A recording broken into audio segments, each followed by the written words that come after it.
Mr. Messy by Roger Hargreaves. Mr. Messy was the messiest person you've ever met in your whole life. He looked messy because he was messy in everything he did.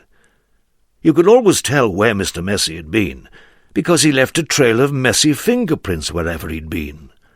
Oh, yes, Mr. Messy was messy by name, messy by nature. Mr. Messy lived in a particularly messy-looking house. The paint was peeling, the windows were broken, there were tiles missing from the roof, the flower beds were overgrown with weeds, the garden gate was off its hinges. And had Mr. Messy cut the grass in his garden lately? He had not. One morning, Mr. Messy woke up in his messy bed, yawned, scratched, got up, cleaned his teeth, leaving the top off the toothpaste, had his breakfast, spilling cornflakes all over the floor, and then set out for a walk, tripping over a brush he'd left lying in the garden 2 weeks before. There was a wood behind Mr. Messy's messy house, with the messy garden, and that's where he went for his walk. It was a particularly large wood, with lots and lots of trees, and it took Mr. Messy a long time to walk through it. But he didn't really mind, because he felt like walking that morning.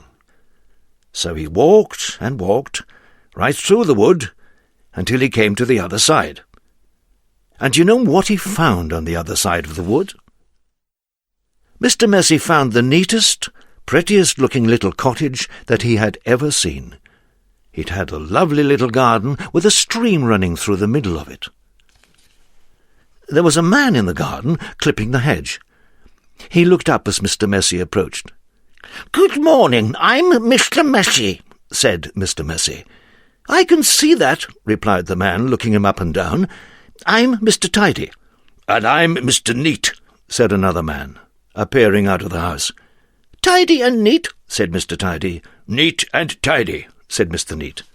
"We're in business together," explained Mr. Tidy, "and the people who own this house have asked us to do some work for them." "What sort of work?" asked Mr. Messy. "Oh, we make things nice and neat," said Mr. Neat. "Tidy things up," added Mr. Tidy.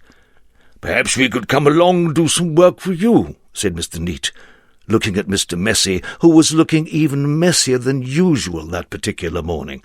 "But I don't want things neat and tidy," said Mr. Messy, looking downright miserable at the thought of it. "Nonsense," said Mr. Tidy. "Fiddlesticks," said Mr. Neat. "But," said Mr. Messy. "Come along," said Mr. Neat. "Off we go," said Mr. Tidy. But, said Mr. Messy. "But nothing," said Mr. Neat. And bundling him into their van, which was parked behind the house, off they went to Mr. Messy's house at the other side of the wood. "Good heavens," said Mr. Neat, when he saw where Mr. Messy lived. "Good gracious," added Mr. Tidy. "This is the messiest house I have ever seen in all my born days," they both said together at the same time. "Better do something about it," said Mr. Neat. And before Mr. Messy could open his mouth, the two of them were rushing here and there about Mr. Messy's house. Mr. Neat hoed and mowed and pruned and snipped and clipped and cleared and dug, and made the garden look neater than it had ever looked before. Mr. Tidy cleaned and primed and rubbed and painted and mended and made the outside of Mr. Messy's house look tidier than it had ever looked before. Then they both went inside the house. "Good heavens," said Mr. Neat for the second time that morning. "Good gracious," said Mr. Tidy for the second time that morning. And then they set about cleaning the house from top to bottom. They brushed and swept and polished and scrubbed, and made the inside of the house look neater and tidier than it had ever looked before.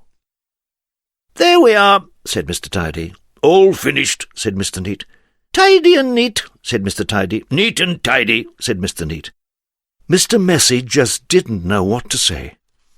Then they both looked at Mr. Messy. "Are you thinking what I'm thinking?" Mr. Neat said to Mr. Tidy. "Precisely," replied Mr. Tidy. "What we're both thinking," they said together to Mr. Messy, "is that you look much too messy to live in a neat and tidy house like this." "But," said Mr. Messy. But whatever Mr. Messy said was no use, and Mr. Neat and Mr. Tidy whisked him off to the bathroom upstairs. It had been the messiest room in the house, but now, of course, it was neat as a new pin.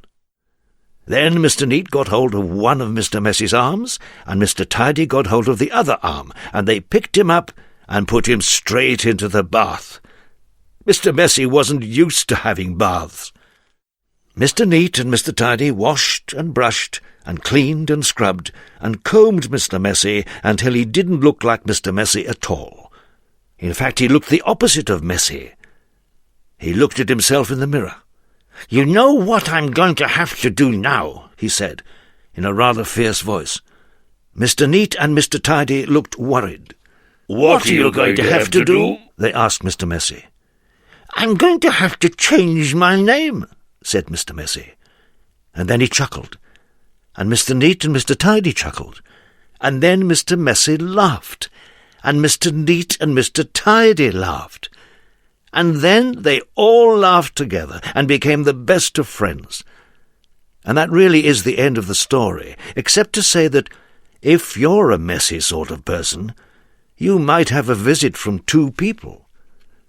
And you know what they are called, don't you?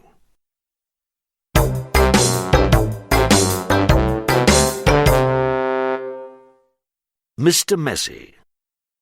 Cracked windows, open doors, dusty tables, broken drawers, grubby walls, dirty floors, messy, Mr. Messy.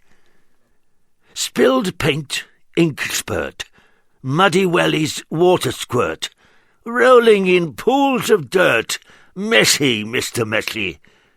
Brushed tidy, clean and scrub, put him in the bathtub. Soap suds, towel rub, clean, Mr. Messy. Oh, but not for long. I'd much rather be a mucky Mr. Messy.